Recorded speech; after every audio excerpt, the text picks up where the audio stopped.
chug, chug, chug, chug, chug, chug, chug, chug, chug, chug,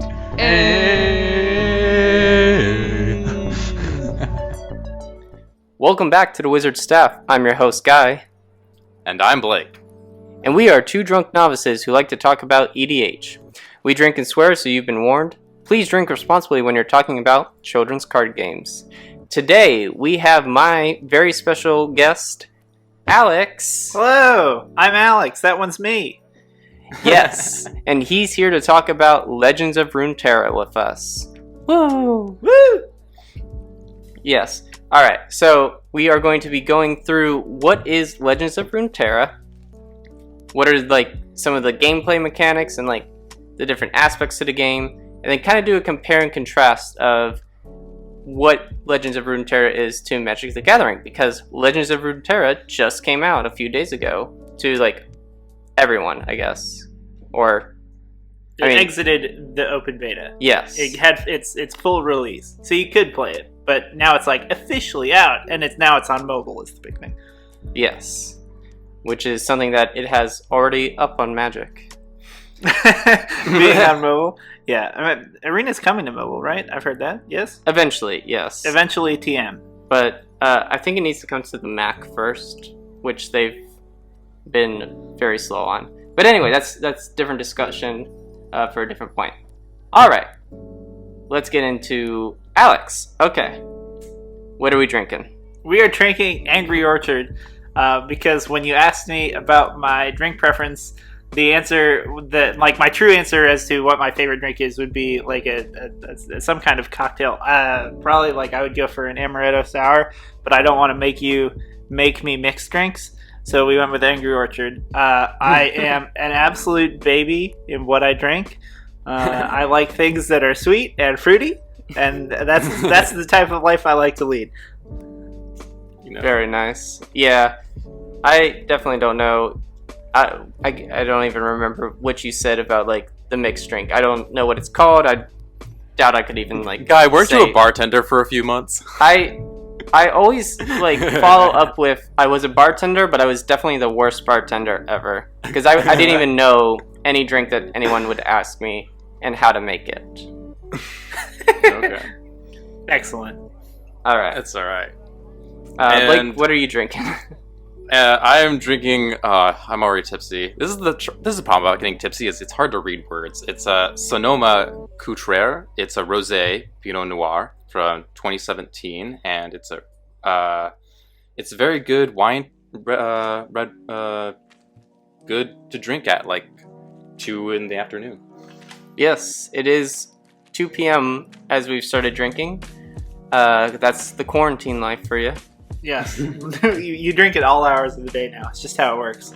Yeah. We hope everyone is also safe and staying indoors. Hopefully we'll all get through this and be able to play some card games again together. Children's card games. Alright. Alex, how long have you been playing Magic? And do you have a favorite card? I started playing Magic, I guess technically right before the release of Return to Ravnica. So the most recent set that was out when I learned the game was the core set 2013. But the Return to Ravnica was the first set that I was around for the release of. My favorite card is Snapcaster Mage. My favorite kind of Magic to play is low to the ground, efficient spells. My favorite two formats would be Pioneer and then probably Modern. Although I've only played a little bit of Modern, I've only ever had a single Modern deck. But I played some Proxy Modern and things like that, and it was really fun. So I enjoy Snapcaster Mage because I like spell-based decks and I like value, and it's got both. Do you prefer... I was gonna kind of comment we're playing EDH, the format known for like these giant CMC spells, not necessarily low to the ground. So I just find that a little bit funny. Yeah. Well, okay, so I really like 60 card constructed Magic, but I've definitely played more than my fair share of Commander. In Commander, I kind of shift a bit, and I tend to play group hug decks. Like, I really like playing Zedru and then, what is it, Kineas and Tyrus or something like that. I just call them gay kings. I love the gay kings. Love it. And since we're talking about Legends of Runeterra, what would be your favorite Legends of Runeterra card, and what does it do? Because I'm sure no one would really be able to tell that at the moment. Yeah, okay. So my answer to this, it's close, but I would go with, there's a card called Heimerdinger, which is one of the champion cards, which we'll get into later. Basically, he is an overcosted small dude. He's a 5-mana 1/3. But whenever you cast a spell, and Legends of Runeterra uses the word spell to mean like instants and sorceries, basically. So whenever you cast an instant or sorcery, you get a creature that costs 0 in your hand with the same converted mana cost and rough stats equivalent to that spell. It's weird. They're like really specific. He has like a specific creature for it costs like 0 through 8. But generally speaking, you play a 4-mana spell with Heimerdinger out, you get a free creature that is roughly like as powerful as a 4-mana creature. So you just really like the effect that it has more than like the art or... Yeah, oh yeah. Definitely the gameplay part of it for sure. I mean, it's spell-based and it's value. Who can complain? The two things you love. The two things I love, that's right. Been able to play a few games myself now, and Elise, I believe that's how you say it, right? Yeah, Elise, yep. All right. Spider one. Yeah, I like her a lot. And I mean, I've probably only gotten to play like 5 or 6 games total, but definitely spiders and taxes, whatever like this constructed deck that kind of is just given to you, that's probably the way that I like it, because it just creates a bunch of spiders and it just seems like really good value to me. I don't know. It feels pretty cool. I need to play the game more before I could actually like say anything. The deck that you're talking about is basically like a tokens/aggro deck. Yeah. So Alex, you've been playing for a long amount of time. Guy, you've played the game for a little bit, and 2 days. 2 days, and I have watched like maybe 5 hours of tutorials, never actually played. So Nice. that's Okay. our level So, of experience. I all already you feel listening. like you have more experience just because you've watched more than I've played. Nah. What's the big question is, what is Legends of Runeterra? Okay, yes. Legends of Runeterra... let me try that again. Legends of Runeterra is a card game developed by Riot Games, which is the company that's developed League of Legends is their main thing that they're known for. They recently announced a bunch of other games, and like I think Valorant has been tearing up Twitch lately. The game was first announced and entered like its first like small window of a closed beta on the 10th year anniversary of League of Legends, and it entered open beta in January on the 24th. And it has now been released in full for like 2 days at the time of recording. So like they had their first big set release, came out 2 days ago, and now the game's on mobile and you can play it anywhere.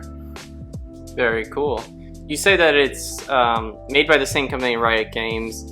They're known for League of Legends, but Legends of Runeterra is kind of connected to the League of Legends universe, correct? Yeah, they exist in the same universe. It's like how Hearthstone is to World of Warcraft, Legends of Runeterra is to League of Legends. Do you know enough about the League of Legends lore to kind of give like a general overview of like what it is? For sure.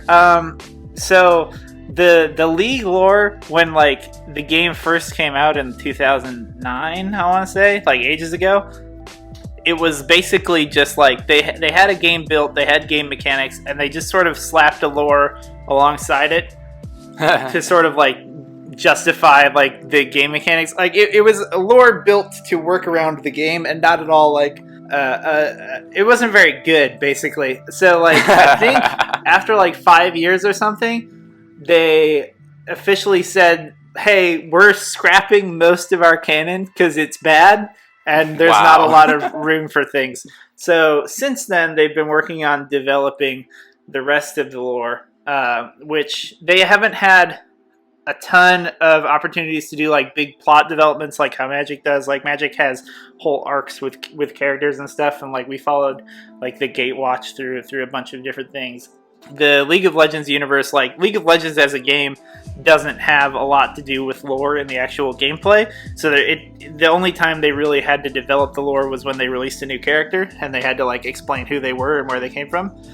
But generally speaking, you can think of it like Runeterra is like the air quotes world in which Magic exists. You can think of it as like a plane. It's more or less like a continent with like some islands and stuff. I'm not actually totally sure if it's implied to span like the whole like air quotes like globe, like a planet. But you could plot it out all on a map similar to like Middle Earth or whatever. And there are a variety of factions, which you can basically think of as countries that span different geographical territories on the map. So there, in Magic, there's like the different planes. So like each set, take like Ravnica, or with like the most recent one, Ikoria. Those don't ever coincide with each other because they exist on different planes or different dimensions. But with Legends of Runeterra, it's more like just one big Earth. Yeah. Okay. Mm-hmm. All right. So we'll now kind of talk a bit about the gameplay. Why don't we? Hey, how about that? Yeah, that sounds Yeah. good. So let's just take some time and kind of talk about that. So we're going to try to keep it simple for all you listeners, but know that this is a complicated game. We are going to try our best. So It's also you a very play- new game, and we're Yes. trying to learn a little as we talk. So forgive us if we make some mistakes, especially if you're listening to this in the future and you're like, that's not at all correct. That's not how it was done. We're doing our best. There's not as much knowledge to this game, unlike Magic, where it's been around for 25 plus years. True. And also, Yes. it's worth noting that, like, unlike Magic, it's entirely digital, so, like, things get patched and balanced and changed, so it's possible that random details are incorrect. Like, for as an example, a rule that is effect in the game, that's in effect in the game, is you can only have up to 6 creatures in play at once, basically. And throughout all of the open beta, until, like, 2 days ago, if you had 6 creatures, you just couldn't play anymore. And only like 2 days ago did they adjust that rule so that if you have 6 creatures in play, if you play a 7th one, you basically choose one of your creatures and exile it. So it's possible that they change like small how certain rules work or how like certain cards work in the future. But yeah, there's the disclaimer. Okay, so with that disclaimer out of the way, let's get to it. You play 1v1, and your Nexus, or your life total, starts at 20. And the player that can reduce the enemy Nexus's health down to 0, or achieve a win condition from their cards, wins that game. Yes. Sounds simple enough? Correct. Yes, we've crushed it so far. Woo. I mean, yeah, that sounds pretty similar to most other formats in Magic, where, I mean, we are an EDH podcast that does the multiplayer with the 40, and yeah, just completely bigger numbers. So, but yes, each player has a deck. Decks can only have 40 cards in them, of which 6 can be champion cards. More on that later. And a max of 3 copies per card. Yep. And if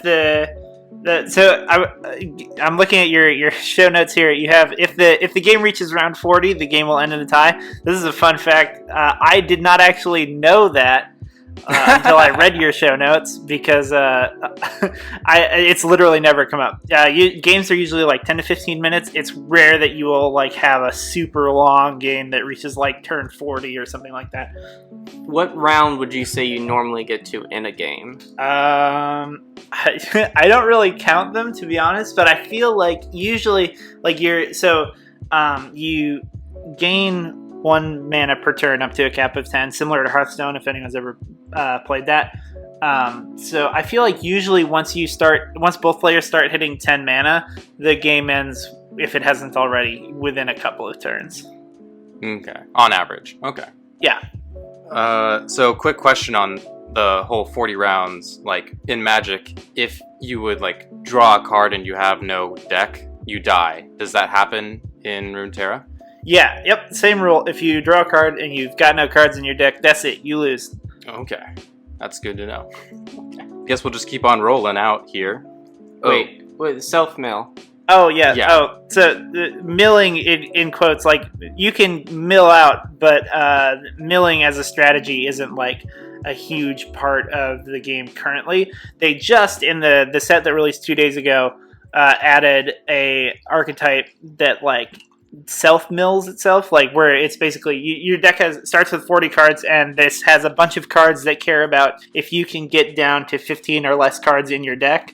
So to help that, their version of air quotes milling is called toss, which is a weird name, but basically they have fixed some of the frustrations around milling in games like Magic by, instead of milling from the top card of your deck, like you put a card from the top of your deck into your graveyard, you exile cards from the bottom of your deck.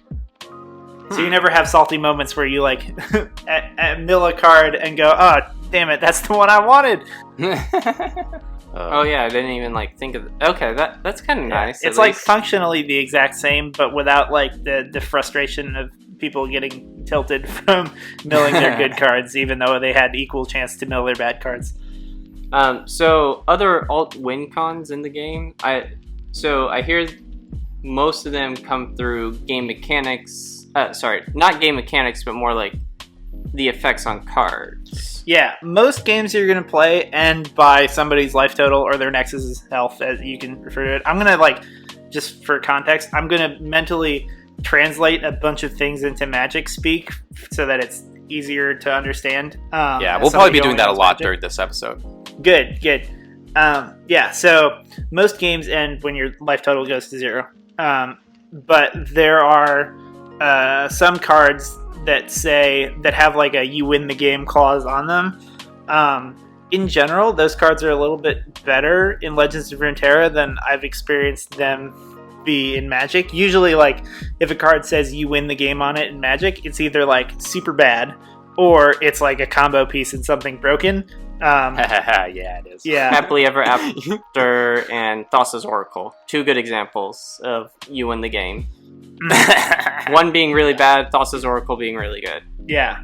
So an example of that sort of text in Legends of Runeterra is there's a 3/3 with the clause on it that if it successfully kills 4 units and survives, you win the game. And so that's like actually achievable if you build a deck around it. But yeah, there's not it's not quite as like it's either broken or it sucks as in Magic. Interesting. They're more relevant. All right. So another gameplay feature is players play in rounds. One player is on attack and the other is on defense. The player on attack gets an attack token for free and has priority first. The player on attack during round 1 is random. So this is different. Similar to Magic, you each draw your opening hands. And yeah, the game just assigns someone to go first. But the way I would think about turns in this game is in Magic, we each take our turns individually. It's my turn, and then it's Guy's turn, and then it's your turn. Yeah. And on our turn, all of our resources refresh. So, like, I can save my mana to do things on Guy's turn, but that means, like, not doing things on my own turn. Basically, in Legends of Runeterra, you can think of it like both players share the same turn. At the beginning of each turn, both players' resources refresh. You just alternate who is attacking and who is blocking. So on my turn, air quotes, I will have an opportunity to attack, and you're the one blocking. And then when we end the turn, then on the next turn, you're attacking, and I am blocking. This whole concept of rounds, I would say, is probably one of the most notable features of this card game compared to other card games. I do want to... This is probably not relevant to a lot of people just because nobody's probably played this game as much, but the Digimon trading card game actually did a very similar thing. Super niche. I was reading about kind of like, or watching gameplays and like trying to learn just because I had a lot of the cards as a kid, but it is very similar where you take turns at the same time and then it's kind of like rock, paper, scissors to determine like what Digimon wins. But yeah, not a lot of people are going to know about that just because the game never really took off. Oh my goodness. Alright, so in a round, players take turns starting with a player on attack. A player can play cards during their turn or pass.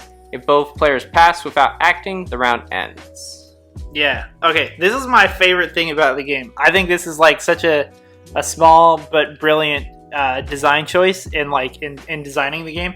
Is if it's your turn to attack, you basically get priority first, and you can think of it like each player basically you get an action, and when I take an action of any kind, then the other player gets a chance to take an action. So my action could be playing a creature, it could be playing a spell, or it could be attacking.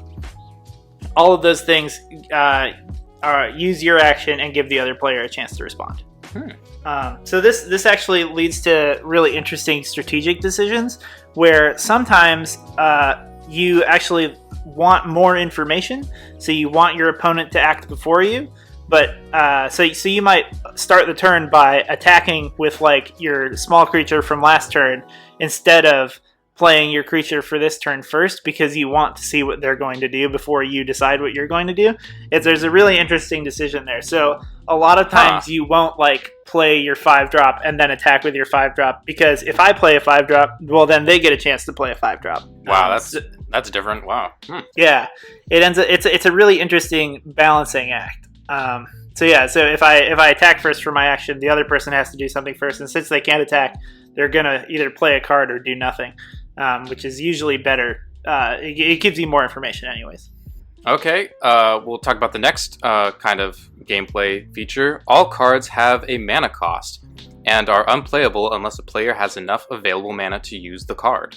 Spells have access to a special pool of mana called spell mana. Unused mana at the end of the turn will be converted into spell mana, up to a max of 3.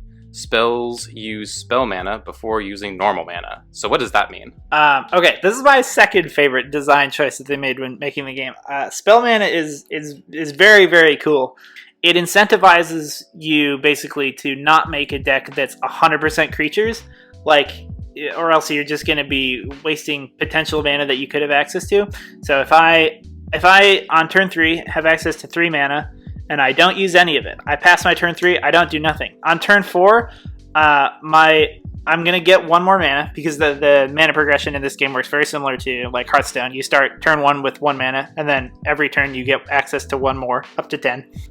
So if I do nothing on turn 3 with my 3 mana, on turn 4 I actually have 4 normal mana and 3 spell mana. So if I'm playing a creature, I have 4 mana, but if I'm playing a spell or a creature and a spell, I have up to 7, which is really, really interesting. It means that in early turns, if you don't have anything to do, it's less punishing than in Magic, because you can always save up that mana and use it later. If you don't do anything on turn 1 or turn 2, then you exactly fill up your 3 spell mana. So on turn 3, you could play a 3-drop and then a 3 mana spell.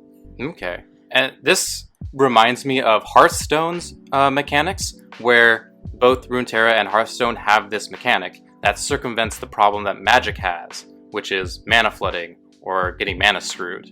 Do you agree with that? Yeah, it definitely helps a lot. It's definitely like it's less punishing if you have nothing to do early. That's one of the things that I think is like, I think you could argue that Magic could do like a flat progression system in the way that Legends of Runeterra does, where you just get 1 more mana every turn. I think it's an interesting debate, because having to draw your mana in Magic, having to draw the physical card and then play it and then have access to the resource, it means that if you're the kind of deck designed to get 10 mana, you can have 10 mana cards actually be more powerful in Magic, because you have to work to get there, whereas in Legends of Runeterra you get there for free, basically. Like if you survive for long enough, you're gonna have 10 mana. So there's a give and take. The cost with making it so that if you want to hit high mana numbers, you have to have lands in your deck, means having lands in decks, which means sometimes variance happens and you don't draw them, or you draw too many. Yeah, you need to find the balance of the right ratio of average CMC to like decks that you would put in your deck. Lands that you would put in your deck, sorry. Moving on to the next point. Spell cards have 3 speeds: slow, fast, and burst. So slow spells cannot be played during combat or in response to another spell. After being played, a spell stack starts and the opponent gets a chance to respond to the spell and perhaps even prevent it. So I think this is the most similar to a sorcery. Yes. Yep, that would be the way to think about it. And like non-spells, like creatures, also work the same as in Magic. They basically work sorcery speed. You can't like respond to a spell with a creature unless it has flash, but generally speaking. Okay, that makes sense. Yeah, so the difference between the spell speeds, it's fairly straightforward. So slow spells work very similar to sorceries, and fast spells work very similar to instant. And then there's one more speed in Legends of Runeterra called Burst, which is basically, you can think of it like split second. Burst spells, they don't use your action and they resolve instantly, and the other person doesn't get a chance to respond to them. I think that's the best description anyone's ever explained those 3 spell speeds to me. Oh, good. Well, excellent. Yeah. Glad to have done it. The one thing that's worth noting here is sorceries in Magic are a little bit worse than sorcery speed in Legends of Runeterra, because in Magic, I can't play sorceries on your turn, but in Legends of Runeterra, since we basically share the same turn, and we're just alternating actions, I can play sorceries on any turn. The tricky thing is just you can't use sorceries or anything at sorcery speed to respond to something before it resolves. How do you visually tell the difference between those?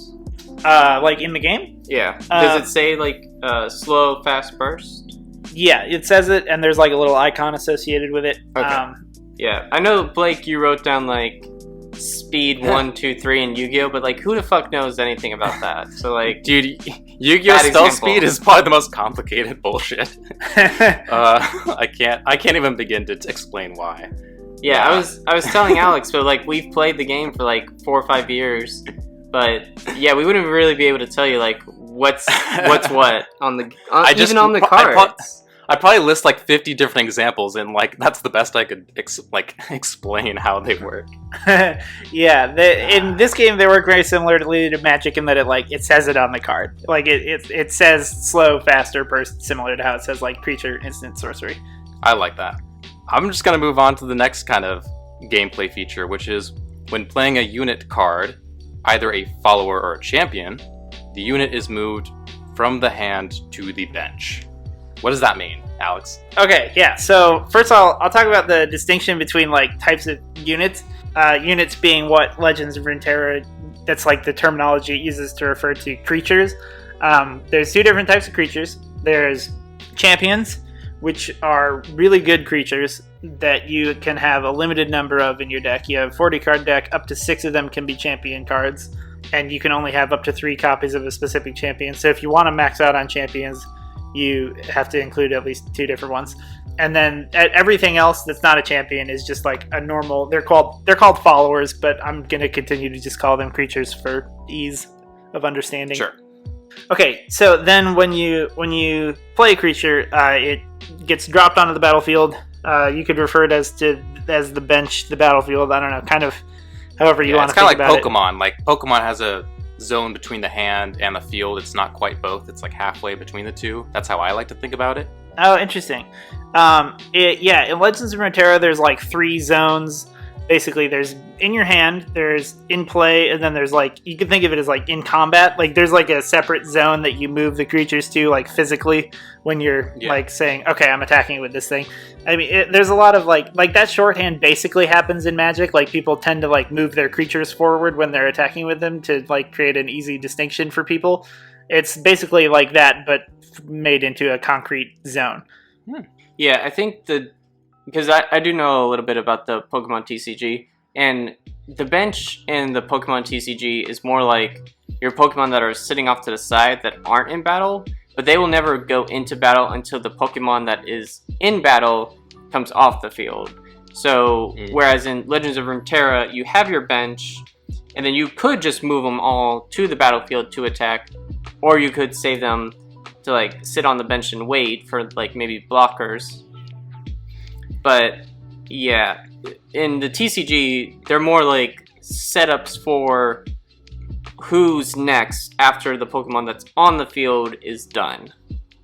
Yeah, and this game combat works more similarly to Magic than like Hearthstone or other card games. Like in Hearthstone, you attack with creatures individually. Like you say, I'm attacking this creature with this creature, and then you resolve that. And then like you could play another spell and then attack with another creature. In Legends of Runeterra, combat works similar to Magic. You attack with any number of creatures, but you do that all at once, and it consumes what's called the attack token. It's just like a little indicator that you get as to whether or not you have an attack available to you.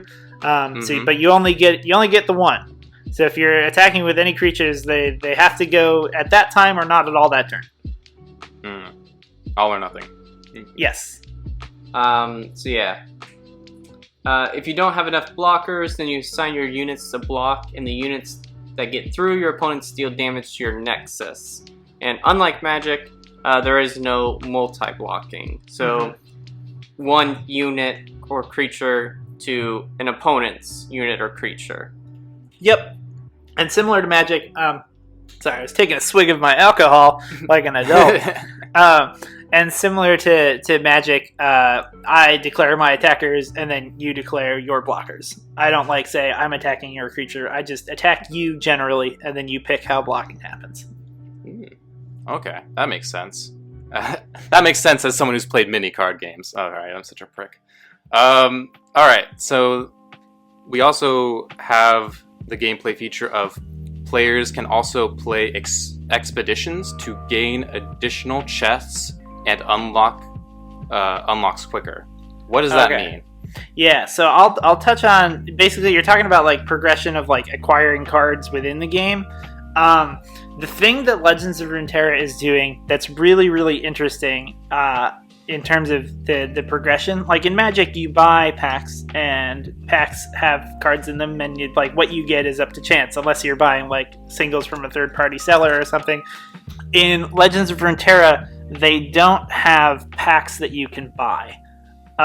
They have like things that are like, they call them like capsules and chests that basically work similar to packs where they're randomized cards with like a rare or something in them that you unlock through like playing the game and completing quests and like getting daily rewards and stuff, but you actually can't straight up buy them. What you can buy are wild cards, which works the same as like Magic Arena. Like you buy champion wild cards or like rare wild cards, epic wild cards, like common wild cards, etc. And you are actually limited in the number of them that the game allows you to buy, I believe, on a weekly basis.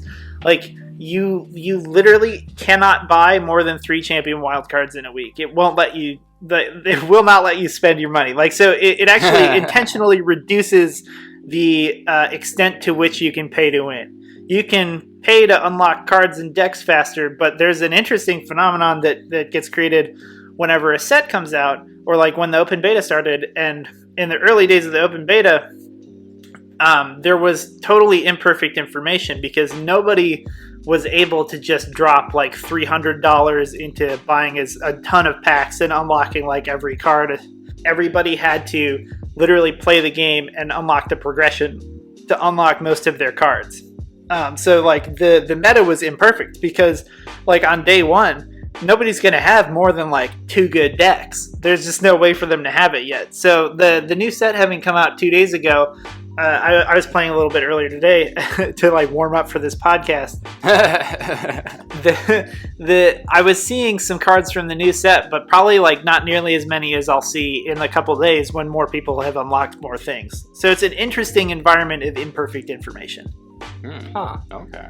It's weird that we live in, because that's kind of very similar to Magic back in the day when, like in the mid 90s, when nobody knew exactly like what the cards were in a set, and you would have to like either buy a bunch of packs or just have to play with a lot of people to kind of like see all the different cards. But now we live in a time where information age. Yeah, and I mean we spoiled the whole. There's like spoiler seasons for all the new Magic sets that come out, so we get to see prior to that, like, oh, these are the chase cards that I want to have. But it doesn't sound like in Legends of Runeterra, even though we live in a time of like digital technology it still is very much a slow process of like kind of releasing what is potentially something that you could get from this new set.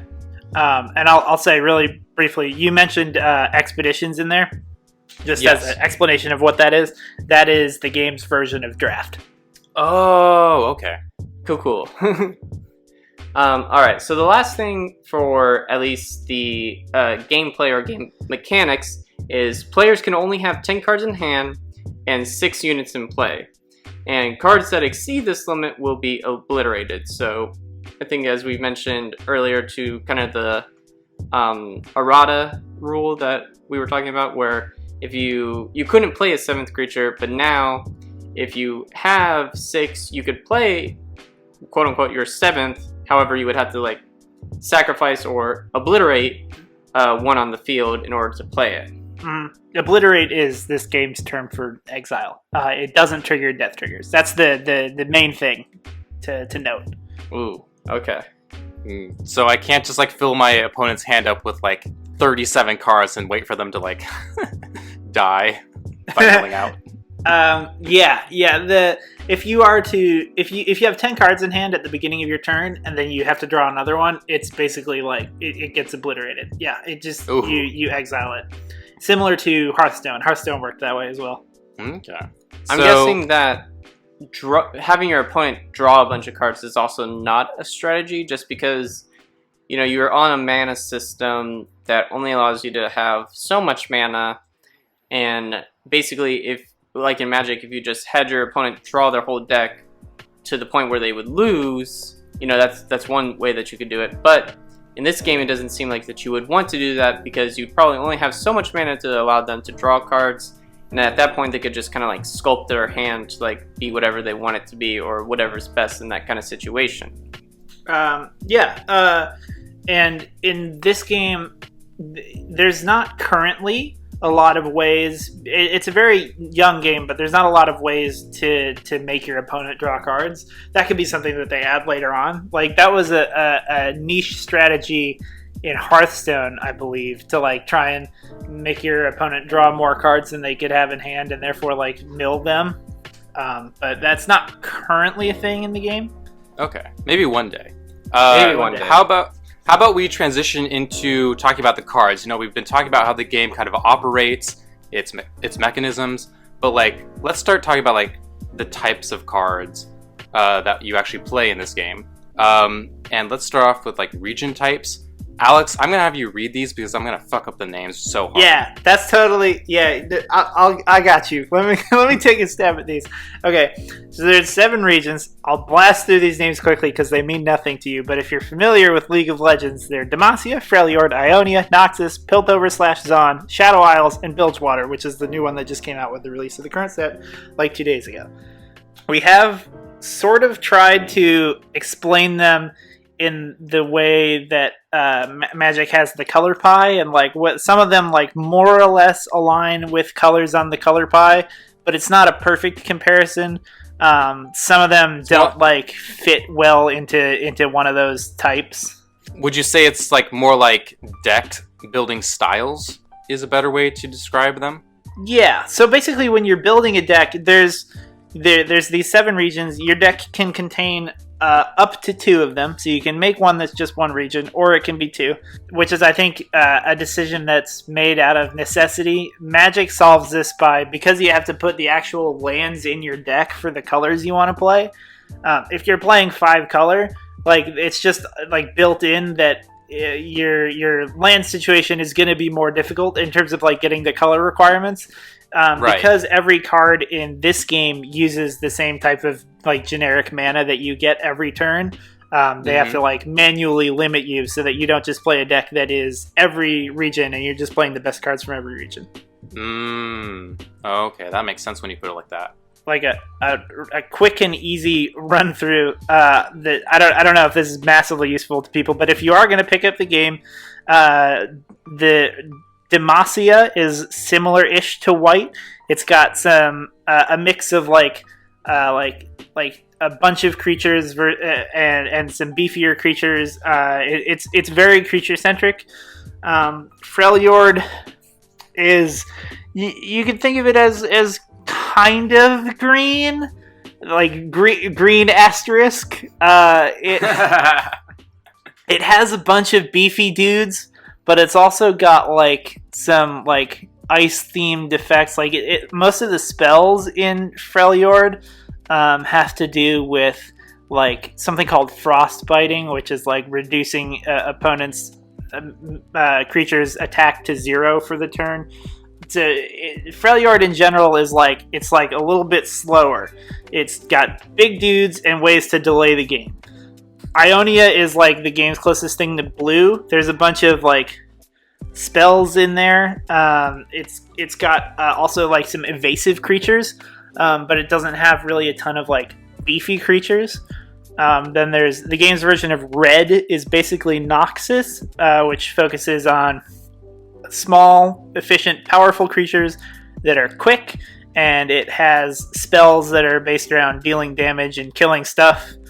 And then the last one that like neatly-ish lines up with a magic color, black's like equivalent would be Shadow Isles, which is about death and dying and killing your own creatures and having tokens and death triggers and like things like that. Then the other two don't really fit in. There's Piltover / Zaun, which is like kind of just like a utility region. Like it has like some good removal spells. It's got some like utility creatures. It's got some of the like funkier strategies are available in there. It's kind of hard to explain and like line it up with something perfectly. And then I swear I'm almost through these. The last one. If anyone, because if anyone knows about like translating, there's never one for one. There's always the concept of lost in translation. It's like Mm-hmm. I feel like this is a pretty good comparison though. It's not perfect. It's not neat. And then the last one that they just added is Bilgewater, which I feel like I can't explain it super well within Magic terms. Bilgewater is funky, man. It's got some weird stuff. It's sort of spread out. It's got the stuff that cares about self-milling, but it's also got stuff that's good at dealing damage to like a bunch of the opponent's creatures in small doses spread out. And it's also got some weird, tricky spell stuff. Generally speaking, each region has there's variety within it. It's not so much like Magic, in which like most of Red's cards are aggressive and like they're aggro focused. Like sometimes in like various standard formats you can have like a deck that's like big red that plays like the beefier red cards, but in Legends of Runeterra it seems like they seem to make an effort to make it so that each faction has like specific and obvious weaknesses, but it's not so much that they're focused on doing just one thing. Yeah. So you mentioned that Bilgewater was just added with this new set that just came out. And in the League of Legends universe, if that's could you foresee more like factions being added into the game, like in the future, or? That's a really interesting question. They haven't fully explored all of the different like regions and types of characters that like exist in the League lore, but it's more finite than like Magic is, where Magic can just continually create new universes, basically. Yep. Yeah. So it'll be interesting to see how they do that. Basically, with this last update, what they did was they added one more region and they added one more champion to each currently existing region. So my assumption would be that at some point you can't really add more regions without expanding upon the lore, which they might do. That could be a direction that they choose. But other than that, you can expand upon existing regions, give them even more depth, add new characters that encourage different types of decks and have new mechanics. Stuff like that. So that's a hard maybe. A hard maybe. All right. Should we talk about card types now? We've kind of talked about it a little bit already, but there are kind of two types of cards, unit cards and spell cards, and each of them have their own card subtypes. unit cards have 3 standard values. There's the power, which shows how much damage a unit can deal in battle. Health, which shows how much damage a unit can take before being destroyed. It's very much like power and toughness in Magic, and like attack and defense in Yu-Gi-Oh!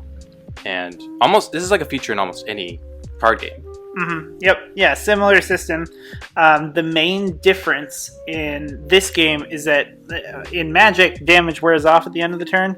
This game does the same thing that Hearthstone did, where any damage that your creature takes is permanent. I mean, like, you can heal it and stuff, but damage doesn't go away at the end of the turn. That I did not know. Yeah, so that's one of I didn't realize. The things that like changes the ecosystem of the game the most compared to Magic. It's really interesting. I'm sure we'll get into it later, but yeah, like you were saying, there's 2 different types of creatures: champions and followers. Which is you can think of followers just as any creature that's not a champion. I wouldn't like define them in any category beyond that. And champions you could think of as like really good legendary creatures. They function sort of similar to legendary creatures in that if you play one, if I play Annalise, I play the spider lady. They should be really good. Yeah, she's very good. She's a 2/3 for 2 that when she attacks makes a 1/1. So she's like an aggressively costed creature. She's very good.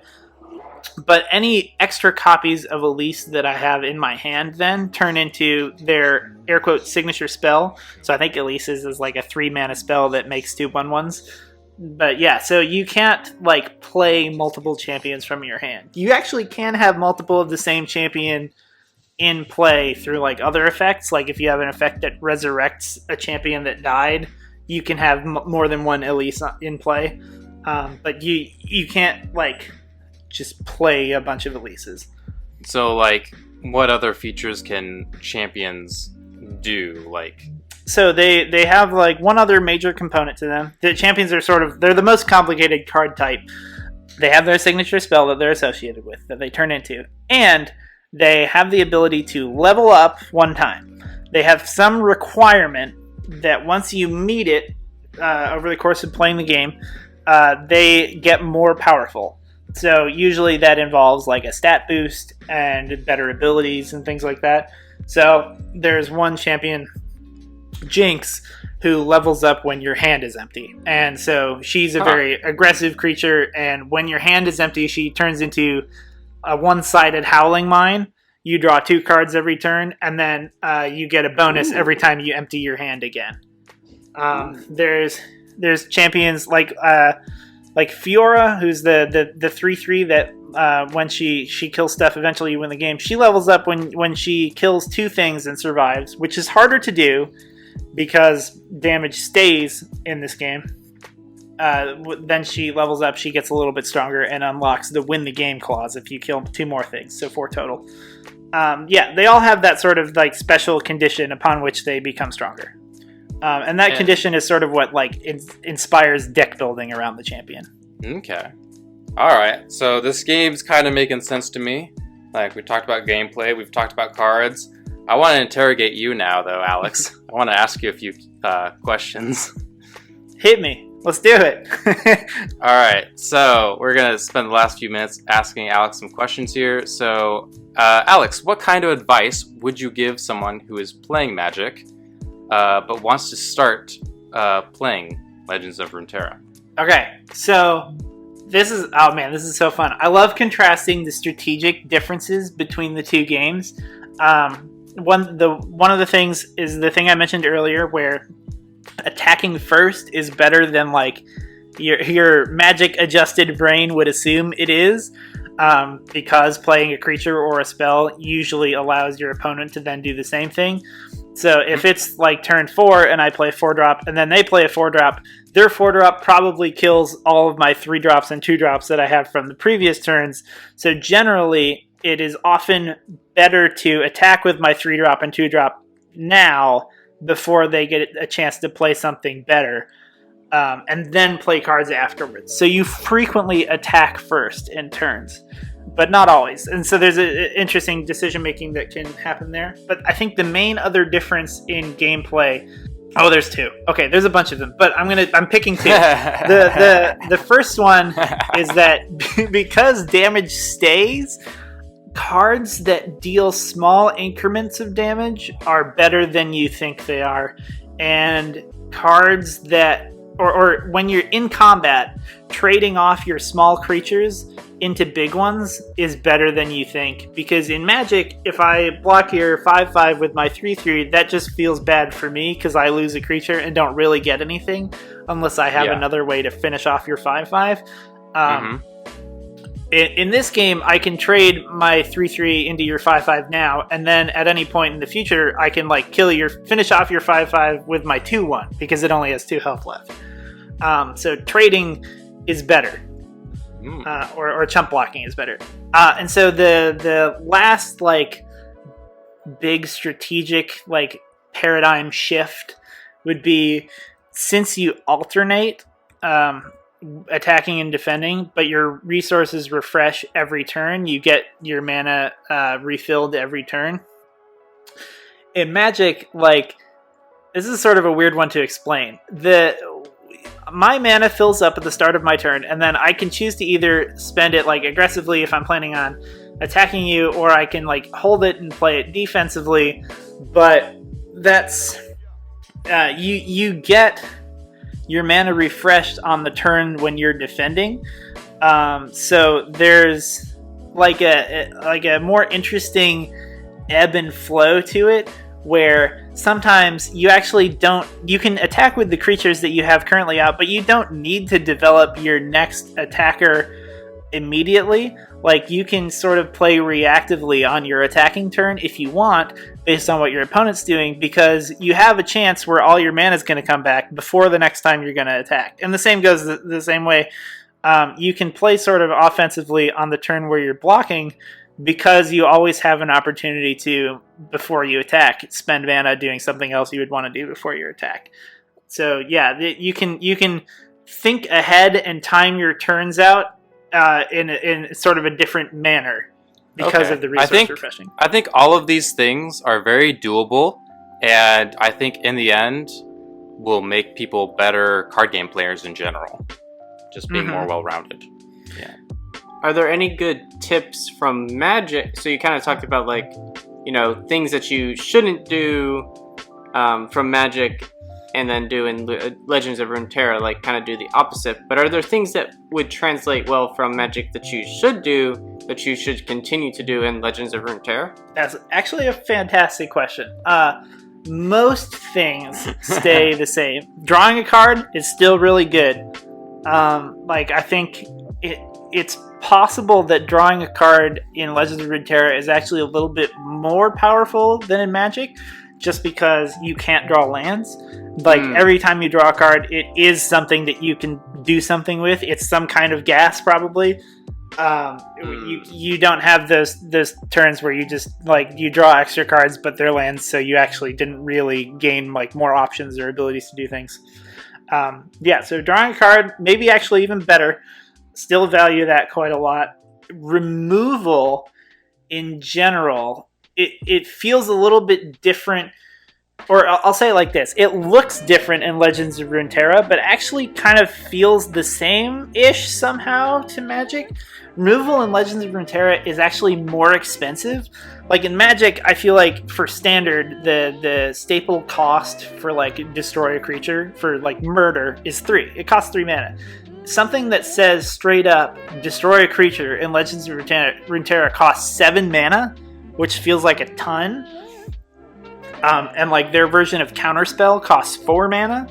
This is like, it looks like it's going to be super jarring and different, but then when you take spell mana into account, it ends up like, if you're playing a deck that's mostly creatures with a handful of interaction,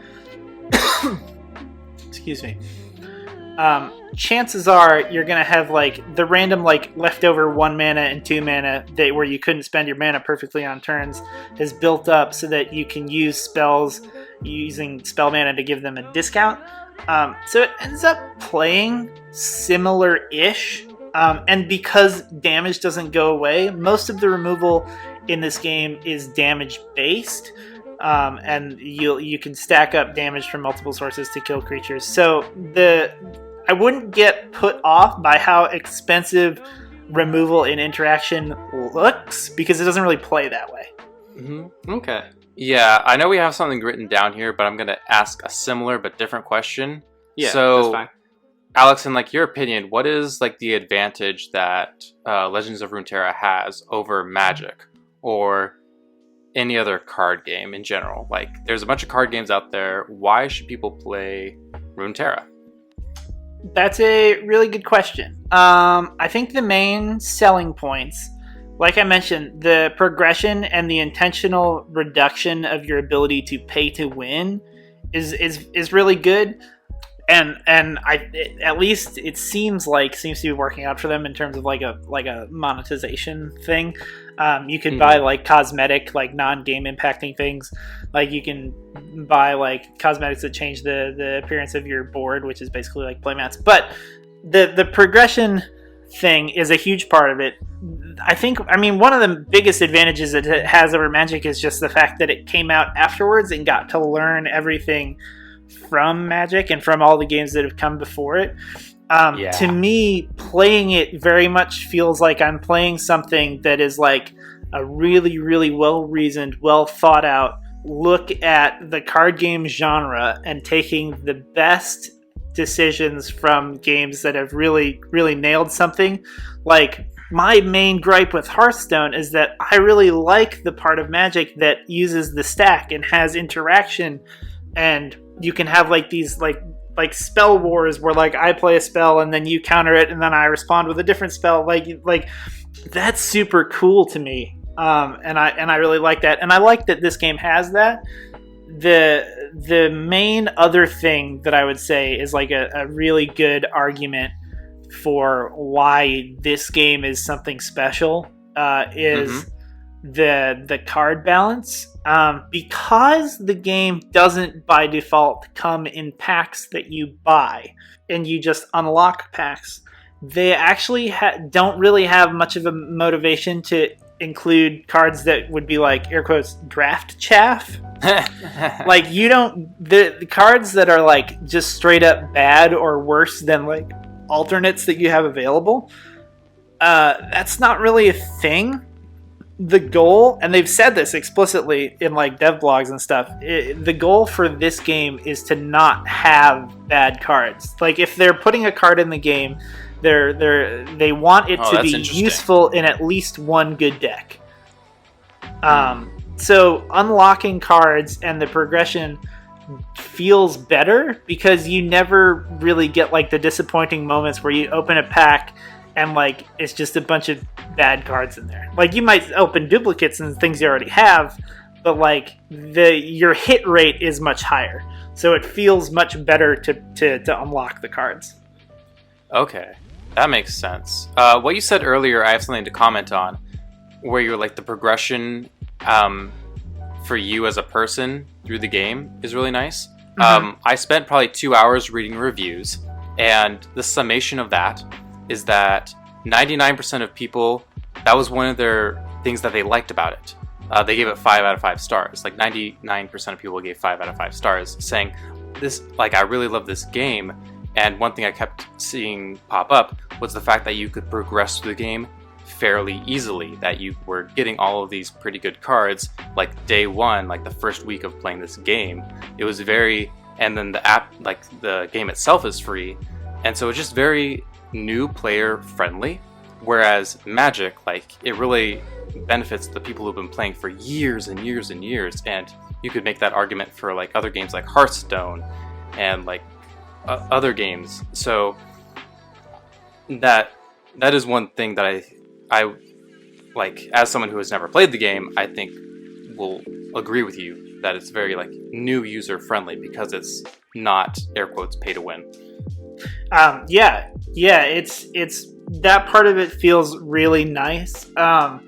It's such a fascinating take on the genre, because I don't think, I mean, I think there's been like I can't recall which, it was like Gwent or Shadowverse or somebody did this sort of approach before, and I think honestly, if like at the end of the day, it's probably just like part of this is like the first like major publisher that has done that in like a what's sort of set up to be a big game. Like Hearthstone's success was definitely helped by the fact that Blizzard made it, and this game's success is going to be hugely helped by the fact that Riot Games made it,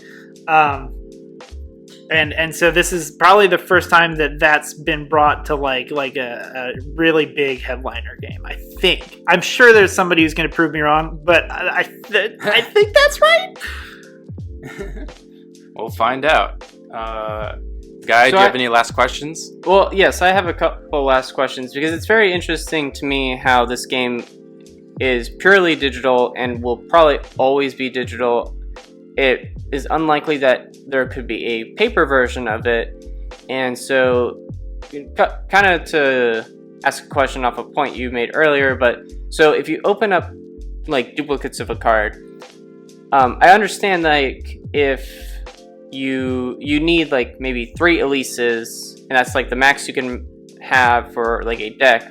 But when you have 3 Elises and you build a second deck, and if you want to have like the Shadow Isles as part of your region for like a new deck, do you need to have like 6 Elises to be able to distribute 3 of those to each of the decks, or are you able to have the 3 Elises and then just be set? Like you have 3 Elises, and then since it's just digital, it's not like you need to move cards physically through paper. Can you just have 3 and then say, okay, I want to build this new deck, just take the 3 from the other one? Yeah, but like remember that. Yeah, it works. I think how you're describing. Yeah, if if you have 3 Elises, you can throw those 3 Elises happily into every single deck you make. If you love the card that much, yeah, you can absolutely put your same 3 copies of a card into every single deck.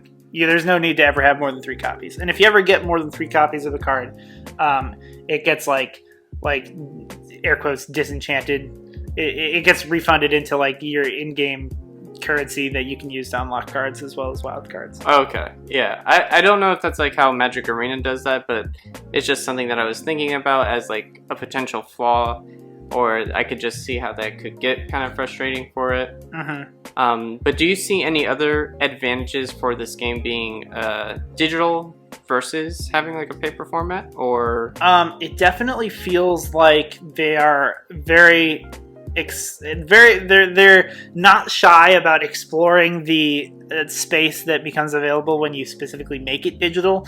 There's like plenty of things that create copies of cards, like when you cast your champion's signature spell, it shuffles a copy of that champion back into your deck, like a new copy of it. There's cards that like you pick a card in your hand and it creates 3 new copies of it and shuffles them into your deck. It has like the thing that Hearthstone did a bunch of, where there's a few cards that have like create a random copy of a card in your hand. It has overall less RNG style effects than Hearthstone. It sort of seems like a big motivator when they were designing it is anything that anyone has ever bitched about in a card game, they've like at least put some amount of thought into seeing, is there a way that we can improve this? I've been like infinitely impressed like with the amount of things where I look at this and I'm like, oh, they took a thing that existed in a different like card game that I've played, and they just tweaked it a bit to make it less frustrating. Like the self-mill thing, milling from the bottom of your deck totally fixes the frustration in Magic that people get when they mill a good card off the top of their deck. And for another example, so salty. Yeah, oh man, dude, people hate it. And it's funny because like with as far as probabilities go, there's an equal chance that you mill like a card that's not useful versus a card that is useful, but that doesn't stop people from getting annoyed by it when it happens. Even if you mill a land, they're like, no, I needed that land, I'm gonna kill you now. Yeah, exactly. Similarly, they have like an ability in the game that's basically First Strike. Works the exact same way, except it's only active when you're the attacking player. which to me is actually just like a better first strike, because it's first strike that is interesting and good in offensive situations, but it means you can't just sit there with your first striker and use that defensively to de-incentivize people to attack you. It makes it a more specific ability, and therefore has more gameplay depth to it. I like that.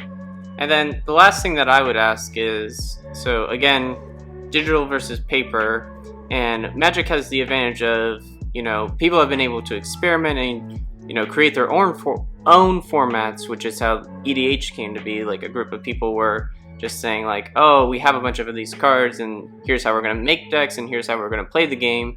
I mean, you use the same basic fundamentals, but you're able to put your own spin on it. Whereas Legends of Runeterra is a program game and doesn't have any kind of creativity to that point. But do you think that there were, I guess this is way too early to say, but is there a chance there could be other formats to Legends of Runeterra, or multiplayer? Is that a possibility in the future, or do you think it'll always be a 1v1 kind of thing? That's a really good question. Basically, at the moment, all that it currently exists is 60 card constructed and draft. There's no multiplayer that's not 1 versus 1. I know that that was a big question that people picking up the game and the developing community had was, is this basically it for game modes? What are your thoughts on that? Asking the developers. They did release some sort of response or something at some point, and I hope I don't butcher this, but I believe they said basically that they understand that that's a big part of why people like other card games, and that's something that they want to explore. Me personally, I think that I would be impressed if they found a good way to do multiplayer. I think that they are limited by the fact that they have decided to make the game work on mobile as well. To me, it just seems very, very hard to design a layout that works effectively for multiplayer in mobile. I think you just run into issues with real estate. So I would be personally kind of surprised if they managed to make multiplayer work. That said, they've done a bunch of other really clever things that I would have never thought of. So if they find a way to make it work, then I can eat my own words. But I would be shocked if it ever hit multiplayer, but I would expect other 1v1 formats to come out. Okay. It is very early to say whether or not that's a possibility. I was just kind of curious, since you've played the game the most, do you envision a way of that happening? Because I know in the early days of Magic, and at least people had the ability with the physical cards to kind of be able to test that on their own, and then say, hey, this does kind of work. We just kind of go around in a circle and then take our turns. But it's all in the hands of the developers at the moment. It's not something that you and I could just sit down and experiment and say okay, well, here's how it works. It would kind of just be a big guessing game, because we'd have to say well, we think that this could be the best way, since we would just have to go off the rules, but we would have to pretty much make our own physical card game to see if that would work. I'll also just say really fast, of all the trading card games like Magic and Legends of Runeterra and Hearthstone and Pokemon and Force of Will, etc., etc., etc., in the world of trading card games, there's only been one game that has multiplayer, and that's Commander, and that's the reason I play it. It's no one's, due to the rules of the game, are pretty restricted to scaling up to multiplayer. But maybe it'll happen, because maybe the rules of the game will work in multiplayer, but who knows? Personally, this is completely off topic, but I've always felt that's the next big step for Yu-Gi-Oh! If Yu-Gi-Oh! Really wants to evolve as a game, or make something completely different. I know that they've kind of introduced Rush Duels, which is this new format that's aside from Yu-Gi-Oh! But I always wanted them to kind of make a clear two-player team or four player kind of round, just because when you play that as just jank on your own, it's really hard and like can easily like cannibalize itself. Where once you pick on one person, then you're left defenseless, and then like once the first person makes a move, it pretty much is clear who's going to win at that point. Yeah. In my experience, at least. Like, just probably not going to happen. Anyways, we've come to the end of this episode. To all you listeners, you know, we've been talking for like about like an hour or so for now, and like you can listen to us, but like just get the game, like test it out for yourself. Think it's for free. yourself. It's free. Like worst case scenario, you play it for like 10 minutes, you find out you don't like it, and you delete it. But like that's just try it out for yourself. That's all I'm gonna say. And Alex, do you have any final words that you want to say? Definitely just go into it with an open mind. I've definitely talked to some people who I've played Magic with, who I'm like, hey, there's this new game. It's not Magic, but it's kind of similar, and I think they've made like a bunch of really interesting improvements. Just go in with an open mind. Don't be too jaded. I've definitely like I've had those people be like, nah, and like go in with a very pessimistic viewpoint. Like it's good. It's not perfect, but it's good if you're open to it. So yeah, that's it. That's actually a really good point, because when I was playing Yu-Gi-Oh years and years back, like it was it was like an abusive relationship where I'm just like, no, don't pull me into EDH. No, what are you doing? And then like as soon as I was in EDH, I'm like, oh my god, what was I doing with my life up until this point? This is so much healthier. Oh. Yeah, I mean, the big selling point to me is that this is mobile and I can play it anywhere, whereas even now in like quarantine, it's kind of tough. I mean, I have Alex here, and he and I have been able to get some 1v1 EDH games on, but if that weren't the case and if I was just alone, I wouldn't be able to play Magic because it's very limited to who can play digitally at the moment. But Legends of Runeterra now, like, anyone can play, so that's a huge upside to me. Mm-hmm. Yeah, they do different things. Legends of Runeterra will never be Magic. Magic will never be Legends of Runeterra, and that's a good thing. Yeah, it is.